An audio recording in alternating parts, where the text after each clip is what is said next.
So can I start? Start. Thank you. Okay. So thank you very much. So I would like first to thank the organizer for inviting me. So it's a great pleasure to participate to this conference, and I congratulate also all the organizers for setting this up. So today I would like to present joint work with Jérémy Martin from Université de Rennes 1.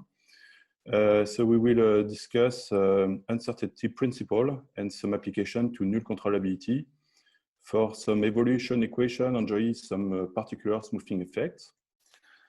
So let me begin by discussing uncertainty principle. So uncertainty principle are mathematical results which give a limitation on the simultaneous concentration of a function and its Fourier transform. So maybe the most well-known uncertainty principle is the Heisenberg one that it's written here. So you have this lower bound for any L2 function where the left-hand side can be infinite. And it's known that this inequality is an equality for, we know the case where this inequality became an inequality for this type of function. So there are various uncertainty principles of different nature. So another formulation of uncertainty principle is that a non-zero function and its Fourier transform cannot have both simultaneously small supports.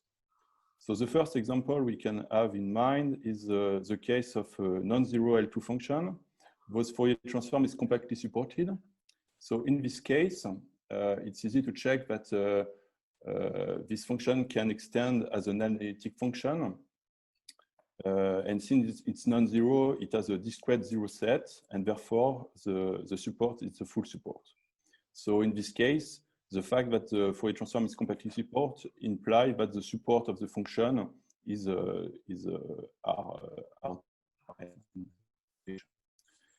So it leads to the notion of annihilating pairs, which has been studied for a certain time. So what are annihilating pairs? So we define the two notions of annihilating pairs. The first one is the weak annihilating pairs, and the second one are strong annihilating pairs. So what are weak annihilating pairs? So consider two measurable subsets of Rn. So let's say S and sigma. So the pair S sigma is said to be a weak annihilating pairs if the only function, L2 function, supported in S and those Fourier transform is supported in the set sigma, the only function is the zero function. So this is the notion of weak annihilating pairs. And the notion of strong annihilating pairs is a quantitative notion of, it's a way of quantizing this, the previous notion. So a pair S sigma is said to be a strong annihilating pairs if you can find a constant C such that this inequality is satisfied. So it means that for L2, any L2 function, you control the L2 norm, so the square of the L2 norm here, by the L2 norm of the function, square of the L2 norm of the function on the set R minus S, and the square of the L2 norm of the Fourier transform, where you integrate only on Rn minus sigma. Nice. So, yes? There's a question, no? So this is the notion of strong annihilating pairs. And so it's easy to check that so if you have a strong annihilating pair, it's of course a weak annihilating pairs, because if you suppose that the support here is of the Fourier transform is in sigma, so this term is zero, and this term is zero, and so you get that f is zero. So it's easy to check that this strong annihilating S sigma is a strong annihilating pair if and only if you have this what I will call in the following spectral inequality. So it means that you can find some constant d, which depends on S and sigma, such that for any L2 function, those Fourier transform is supported in the set sigma. Then you control the full L2 norm, the L2 norm on Rn, by the L2 norm on Rn minus the set S. So some example of analytic pairs. So we have seen, the first example I gave is that if S and sigma are compact sets, then as the pair S sigma is weak analytic pairs. Because if you have the fact that sigma is compact implies that the function you need to can be extended as an analytic function, and the fact that it compactly supports implies that if this is 0. So this is the first example of weak analytic pairs when S and sigma are compact sets. There is a more general result given proved by Benedicts in the 70s, which show that it's actually the case as soon as S and sigma are have some finite Lebesgue measure. So this covers the previous case. And Aram, so later, Aram and Berthier prove that under the same assumption, so when S and sigma are sets of finite Lebesgue measure, then it's actually a strong analytic pair. So you can you have that type of estimates hold for any L2 function. So what will be interesting in the following of this talk is to actually get some quantitative estimates of the constant, which depends here on the pairs S sigma. So in the one-dimensional case, Nazarov has obtained, so under the previous assumption that S and sigma have a finite Lebesgue measure, you have this quantitative estimate of this constant, which depends on the measure of the two sets. And in the multi-dimensional cases, there is a more recent result, extension by Jamin, where in addition, you assume that one of the two sets, S or sigma, is convex. But so far, there is no exhaustive description of strong analytic pairs, so this question hasn't been answered. But in particular cases, we can describe, so there is a full description. So if you assume that one of the sets is bounded, then there is a full description of all strong analytic pairs. So this is a result by Logvinenko and Sereda in the middle of the 70s, in 74. So the Logvinenko-Sereda theorem tells that provide a full description, complete description of all the support sets that I will write S, which form a strong analytic pair with a bounded set, a spectral set, so sigma. So what is this result? So consider two measurable subsets, S and sigma in Rn, and assume that sigma is bounded. Then, so the Logvinenko-Sereda theorem tells you that the pair S sigma is a strong analytic one if and only if the complement of the support set S, so Rn minus S, is a fixed set. So what is a fixed set? So the notion of thickness is defined as follows. So you assume that you can find a cube. So here I take a cube. You can take a ball for any norm. So there is a cube such that when you translate this cube, so for any x in Rn, you translate your cube, your fixed cube, and when you intersect it with your set, the complement of S in Rn, you always have a lower bound on the Lebesgue measure. So you can quantify by this parameter gamma, which is strictly positive, which is positive. And so what is interesting, so this is a characterization of strong analytic pairs as soon as the sigma is bounded. And so what is interesting is that you see that this condition does not depend on sigma. So as soon as this set Rn minus S is thick, the pair S sigma is a strong analytic one with any bounded subset sigma. So the only thing is that so the constant this constant, which characterize the strong bonding annihilating pairs, do depend on sigma, of course. So this is a pretty old result from 74, and so this has been recently used in control theory. And to apply this result in control theory, it's essential to understand how depends the constants on the set S and sigma, and especially on sigma. So we will be interested in the following by some spectral estimates of that type. So we will consider some strong analytic pairs.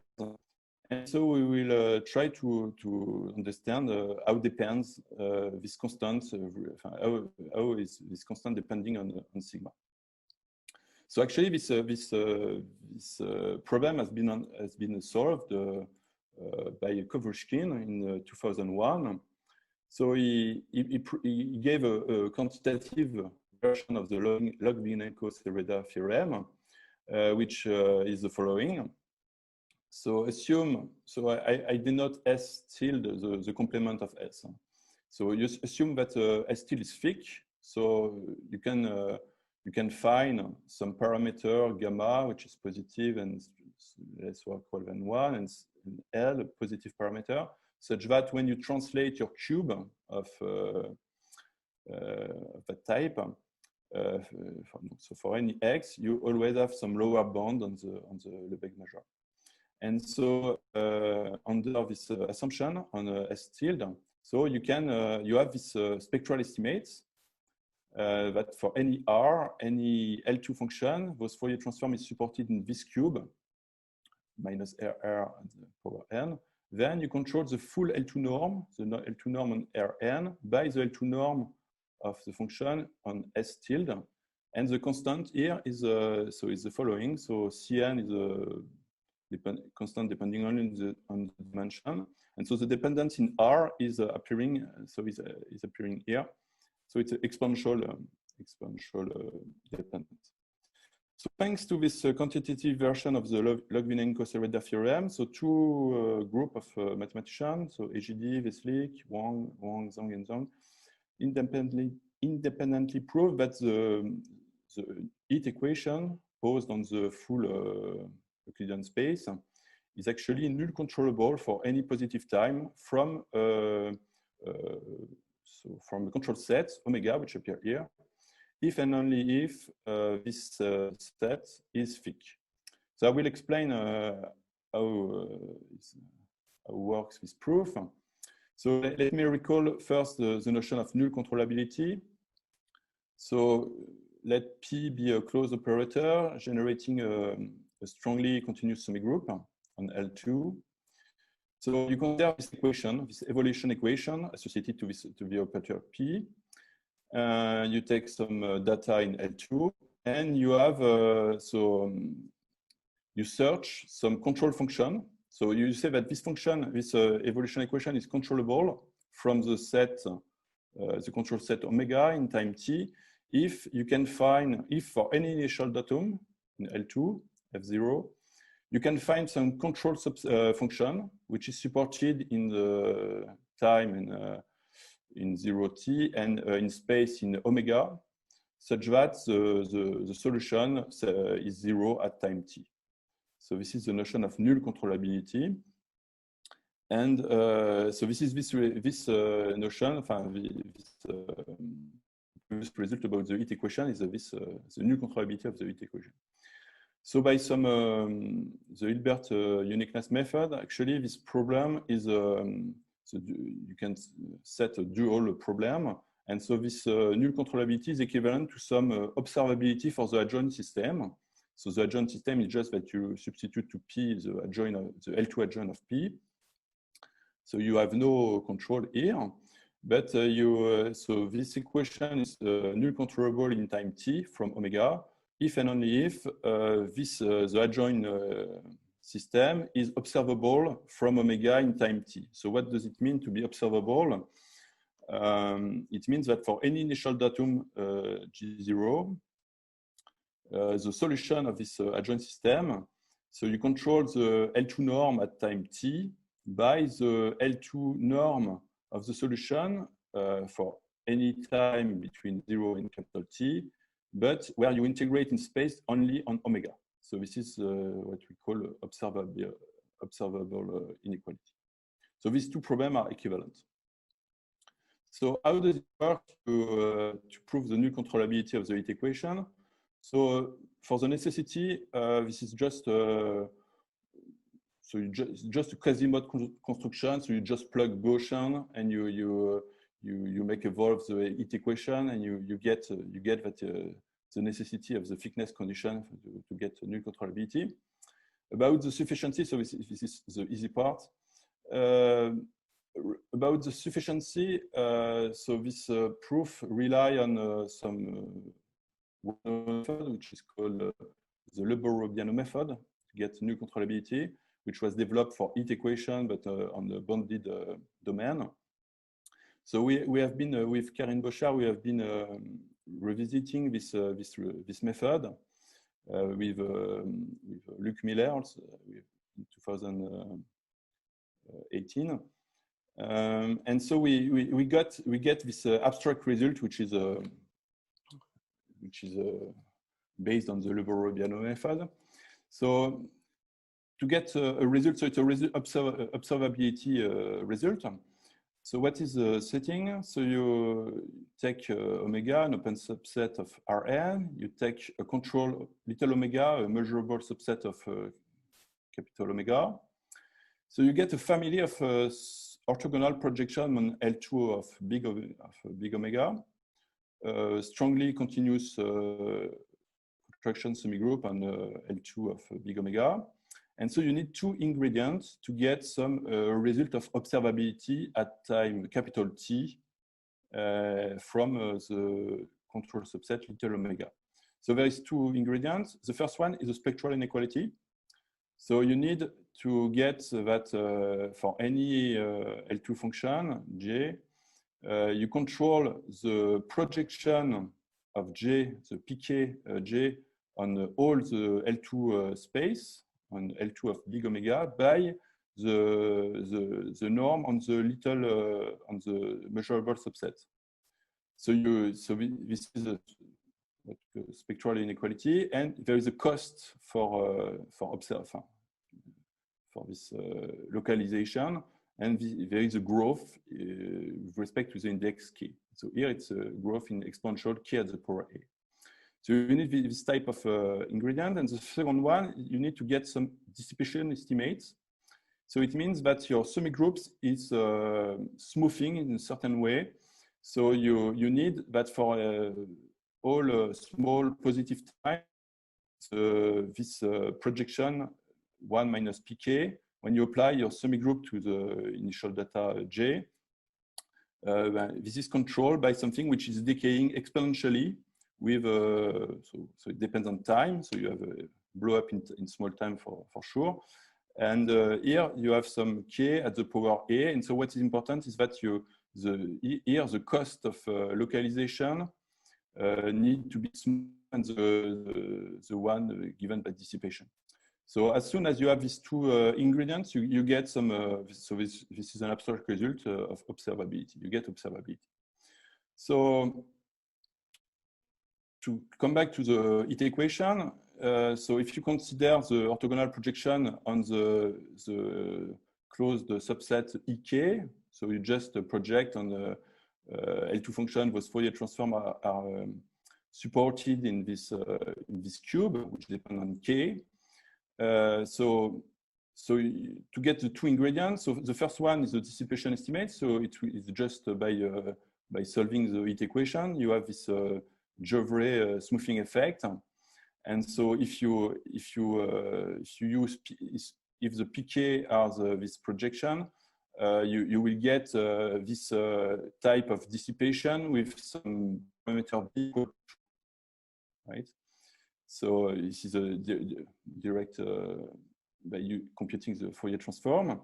And so the spectral inequality, it will be given by the Loving-Enko-Sereda theorem, the quantitative version given by Kovryshkin. And you see what is important here is that the parameter A need to be strictly smaller than B. And this is the case because in the Loving-Enrico Sereda, you have a power 1. So the A here, so the power of R here is 1. So 1 is less than 2. So you get so you can get this the result of observability and the null controllability because the adjoint problem is the same for the heat equation by using this abstract result. So what is interesting is that there is a gap. So we could have expected actually that the heat equation, so since there's a gap between these two parameters, could have expected that the dissipation, you have more room if you want but the Loving-Enrico Sereda tells you that actually this is the thickness is the necessary and sufficient condition. Okay, so what is nice in this for this abstract result is that you don't need to apply this. So the orthogonal projection they are not just limited to spectral projection like in the case we use for the equation. So we can adapt this to a different type of regularizing effect. So for the heat equation, we use some Gevrey type regularizing effect, but we can consider other type of regularity. And so the regularity I will consider in the following is the Gelfand-Sheloff regularity. So there are many people, specialists of this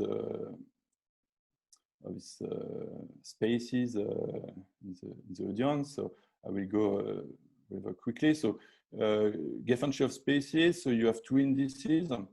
Mu and nu positive, which such that this condition is satisfied, and so it's you have this control of the Schwarz semi-norms. So you control the growth with respect to the parameter alpha and beta. So the parameter mu and nu appear here. So you can see it also as the space of Schwarz function, such that you have this decay for the function and some that type of Gevrey regularity, so some Gevrey regularity for the function and also for the Fourier transform.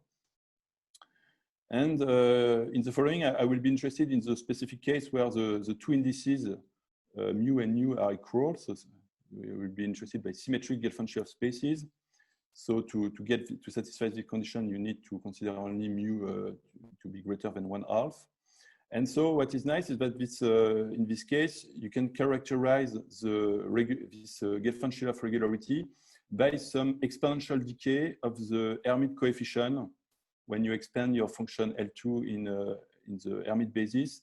So these are some Hermite coefficient. You have some exponential decay. So, so the idea is that it will be next to apply the abstract result I mentioned, but by using now some projection PK, which will be just a projection on the first Hermite mode. So let me give you some example of class of evaluation equation which enjoy some Gelfand-Sheloff smoothing effect. So we'll consider quadratic operator, which have been discussed in the talk by Paul Alphonse this morning. So it's just some differential operator because so you have this the quantization of this polynomial is just given by this differential operator. So we consider this so this class of non-self-adjoint differential operator equipped with this domain. And so this, so as soon as the real part of the quadratic symbol is non-negative, this operator generates a contraction semigroups on L2. And so as this morning, so it's interesting to introduce what we called with Michael Littrick in a previous work, the singular space of the quadratic operator, which is defined, well, it's a particular subset of the fast space, which is intrinsically associated to the quadratic symbol. So I won't need to detail this. So it's just that in some cases, the singular space is 0. So I consider a quadratic operator whose symbol as a non-negative real part and a zero singular space. So in this case, we can prove, so it's a result with Michael Littrick and Joe Viola, that this semi-group enjoys some Gelfand-Shiloff smoothing effect for any positive time in the space S1 half, 1 half. Okay, so this is an example as soon as of evolution equation enjoying Gelfand-Shiloff smoothing effect. So now, if you want to apply the abstract result of null controllability, observability for the agent system, so you consider now the PK project. So you just need to select some orthogonal projection. So you just project on the first mode of the Hermite basis. And so if you so the previous result, the smoothing result, give you some dissipation estimates as it appears in the abstract result, with some power on the parameter k, which is equal to 1. So now if you want to get some null controllability result, you just need to establish some spectral estimates. And to be able to apply this result, you need to be able to establish some spectral estimates with some growth here, which is of the type exponential k at the power a with a parameter a, which is strictly smaller than 1, because here you have a power 1. So this is the cost of localization, and this is the dissipation. So you need to have the dissipation to be stronger than the localization.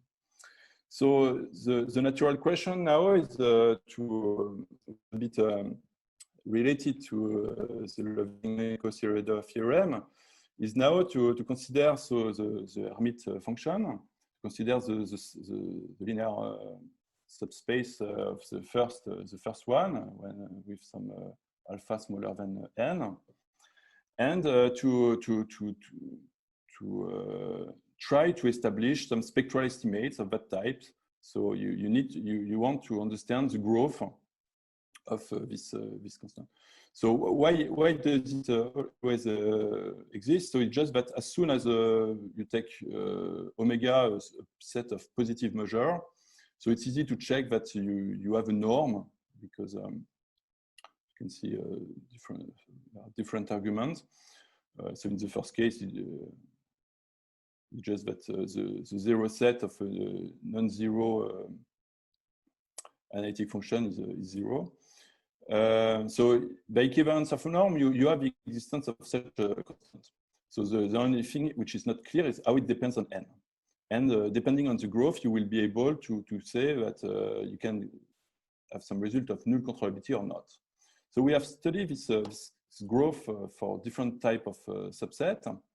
So it's a result with Karine Bocher and Philippe Jamin, which says the following.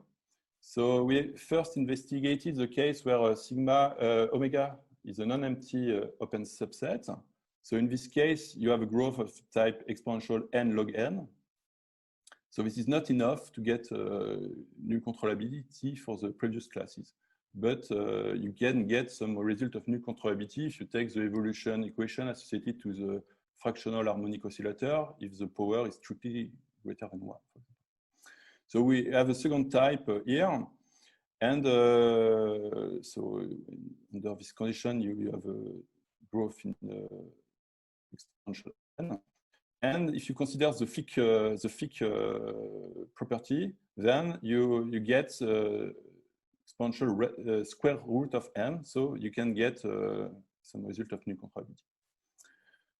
So this is a first work we did with Karine Bocher and Philippe Jamin. And so this apply, for example, so we'll go quickly. So for example, for the heat equation, the heat harmonic equation, so you can get some null controllability from fixed set, for example. Well, I will skip this example. So now what I want to discuss is the thickness. So we have some result of null controllability from a fixed set. For example, for the heat harmonic equation. So the question is this condition, this thickness condition, is it sharp? So for the heat equation, this is the case, but for the harmonic heat equation, there is some extra property for the solution. Especially, you have some decay property. You know that the solution is in the Gelfand-Cherev space S1 half, 1 half. And so the question is, does this decay property allow you to have a weaker condition in the control subset? And more generally, so the question, which was the start from the work with Jérémy Martin, it was to understand if you consider an evolution equation enjoying some Gelfand-Cherev smoothing effect in some space like S1 over 2S, little s with this range of parameter. So this is the case, for example, for the fractional power of the harmonic oscillator, which enjoy this type of smoothing effect. So what is the geometry which is allowed to get null controllability?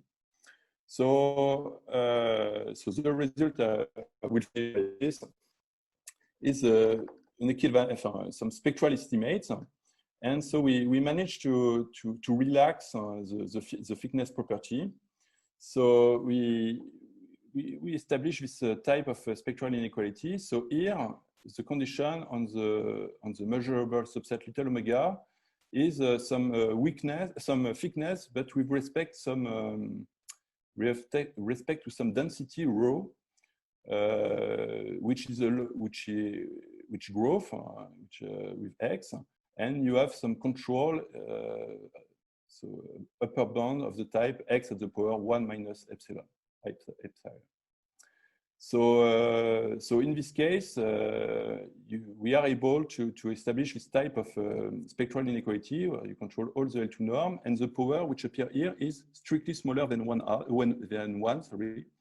So you can apply this type of spectral inequality, get the null controllability, for example, of the heat harmonic equation. So this is what we wrote here.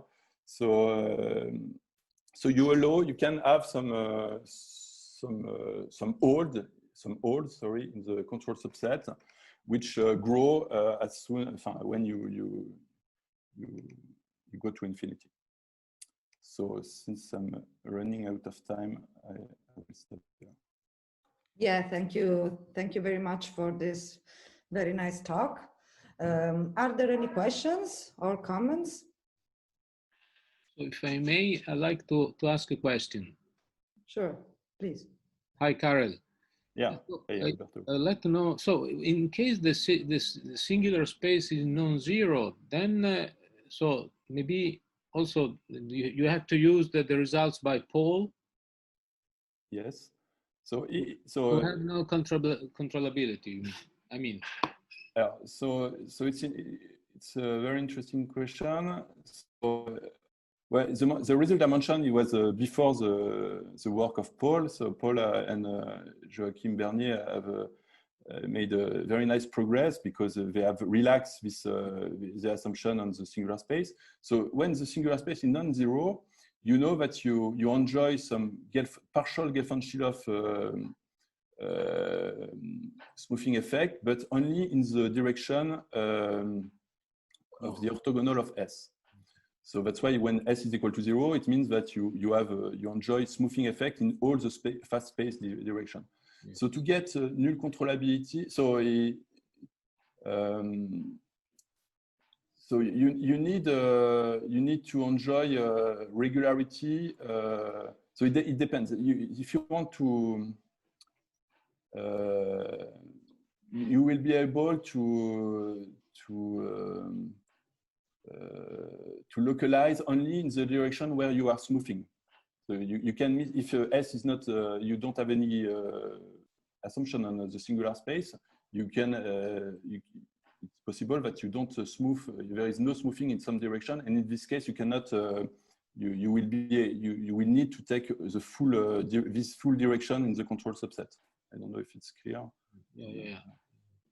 And also, if I may ask another question.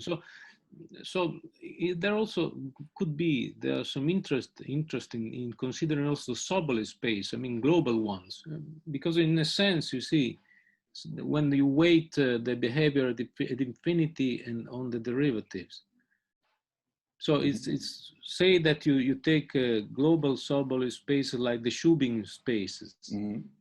So then you want to, so studying the non-controllability in that situation would be of interest or. So you mean starting from initial data in some Sobolev spaces and yeah, having some a priori estimates in Sobolev spaces instead of L2. Yeah, we didn't think about this. So well, I have the impression that the smoothing effect is very strong here because of the quadratic structure.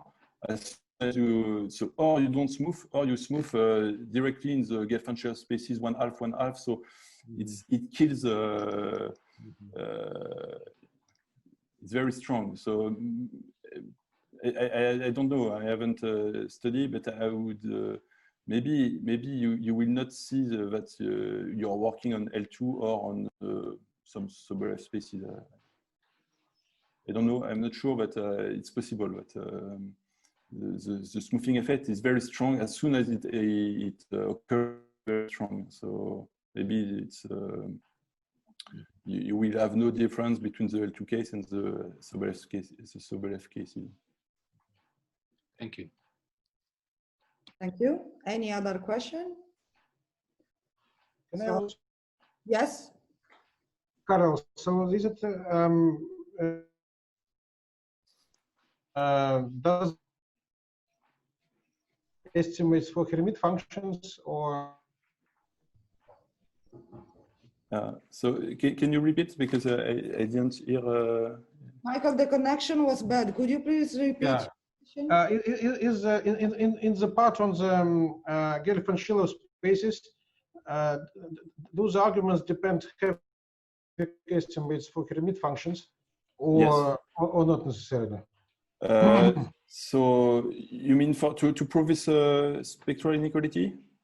But for example, any of these, any kind of this.